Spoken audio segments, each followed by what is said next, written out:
अभी हम इस वक्त पूर्व विधायक मंतूराम पवार के साथ हैं और हम मंतूराम पवार से पूछना चाह रहे हैं और ये भी हम जानना चाह रहे हैं कि आने वाला चुनाव है, उस चुनाव में जो मंतूराम पवार जी एक निर्दलीय प्रत्याशी के रूप में उतरने वाले हैं, उनसे हम बातचीत करेंगे। सर, आप आने वाले जो 2000 चुनाव है अंतागढ़ विधानसभा क्षेत्र में आप निर्दलीय चुनाव लड़ने वाले हैं, उसमें जनता के रुझाव के बारे में आप बताएंगे।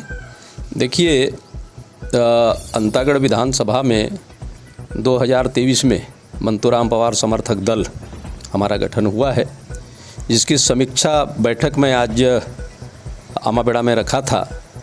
और चूंकि भारतीय जनता पार्टी और कांग्रेस से लोगों का मोह भंग हो गया है, यहाँ के हमारे जनप्रतिनिधि जनता के बीच नहीं जा पाते, उनका समस्या का समाधान नहीं कर पाते, जिसके चलते हुए पूरे अंतागढ़ विधानसभा के सर्व समाज के लोगों ने ये तय कर लिया है कि हम 20 से निर्दलीय चुनाव मंतूराम पवार को लड़वाएंगे। ये जगह जगह में हमारा मीटिंग हो रहा है।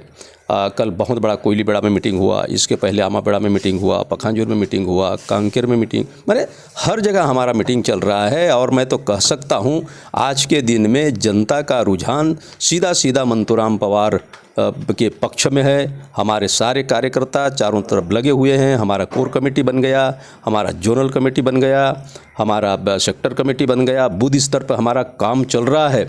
मुझे लगता है कि 1-1.5 महीना में हमारे पूरा मंतूराम पवार समर्थक दल का 10 से 15 हज़ार कार्यकर्ता विधानसभा में खड़े होंगे। सर, ये छत्तीसगढ़ सरकार के 4.5 साल पूरे हो चुके हैं, जनता के लिए यह पूरा साल कैसा रहा, उसके बारे में आप बताएंगे। देखिए, छत्तीसगढ़ के सरकार भूपेश बघेल जी अच्छे काम कर रहे हैं, इसमें कोई दो मत की बात नहीं है छत्तीसगढ़िया के नाम से। पर भी जो काम हो रहा है उसका क्रियान्वयन नहीं हो रहा है।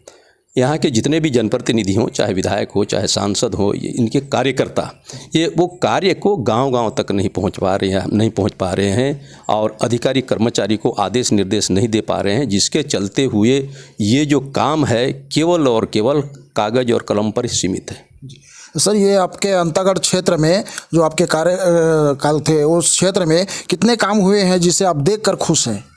देखिए, हम देखकर खुश नहीं होंगे और हमारे खुशी से कोई लेना देना नहीं है। हमारा मानना ये है कि यदि जनता खुश है तो हम खुश हैं, सरकार खुश है। पर जब जनता ही खुश नहीं है, इसका मतलब क्षेत्र में बिल्कुल अनदेखा है, किसी प्रकार के काम नहीं हो रहा है और ये सब अनदेखी हो रहा है, जिसके चलते हुए जनता सरकार के प्रति नाराज़गी व्यक्त करके तीसरा विकल्प के रूप में निर्दलीय प्रत्याशी लड़वाने का क्यों फैसला किया, इसका कारण ही है। सर, जनता एक विधानसभा क्षेत्र में जो विकास या कार्य की उम्मीद की थी, क्या वह कार्य हुआ या नहीं हुआ है?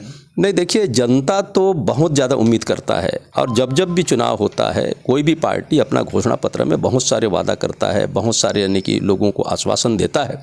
जब सरकार में आता है तो वो मात्र घोषणा ही रह जाता है और कागज़ कलम तक ही सीमित रह जाता है, जिसके चलते हुए आज हम देख रहे हैं पूरा देश का स्थिति, लोग बदलाव चाहते हैं और राष्ट्रीय दल से हटके भी बहुत सारे राज्य में आज ऐसे साधारण से यानी कि सरकार चल रहा है। यहाँ भी यानी कि चाह रहे हैं कि 90 विधानसभा में मैं तो आज यानी कि कह सकता हूँ यदि सरगुजा, रायगढ़ और बस्तर में सर्व आदिवासी समाज या समाज अलग से यानी कि अपना प्रत्याशी खड़े कर देता है तो मान के चलते हैं कि 10, 15, 20 सीट के आसपास सर्व समाज के विधायक बन सकते हैं और इनको ही लेके चाहे कांग्रेस सरकार बनाए या बीजेपी सरकार बनाए, या ऐसे भी हो सकता है कि सर्व समाज के लोग भी छत्तीसगढ़ में सीएम बन सकता है, ये यदि थोड़ा बहुत प्रयास करने से।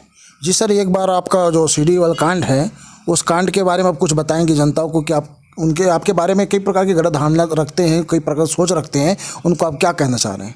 देखिए, वो गलत धारणा को हमने पूरा समाप्त कर दिया और देखिए एसआईटी का गठन हुआ, एसआईटी इसमें जांच किया, सरकार ने पूरा मेरे संपत्ति को लेके मेरा पूरा रिश्तेदार से लेकर सारे जगह जांच किया।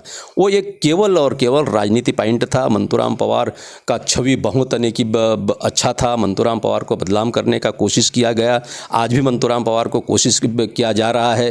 वो उस समय मैं नाम वापस लिया था, मेरी मजबूरी था, मेरे सामने मौत था। सरकार ने आदेश दिया था कि डॉक्टर यहाँ कांकेर के एसपी दास जी को कि वो उनके दबाव में मंतूराम पवार को इनकाउंटर करने के बात किया गया, जिसके चलते हुए मंतूराम पवार नाम वापस लिया था। इसका हम लोगों ने 7-8 साल तक इस प्रक्रिया को मैंने झेला और 10-15 दिन पहले फिर से मैंने सरकार के सामने अपने बात को रखा। यदि 9-10 साल में इसका जांच क्यों नहीं हो रहा है, इसका जांच होना चाहिए, दूध के दूध और पानी के पानी। क्योंकि मंतूराम पवार यदि गलती करता तो 8 साल 9 साल के बाद इस मुद्दा को क्यों उठाता।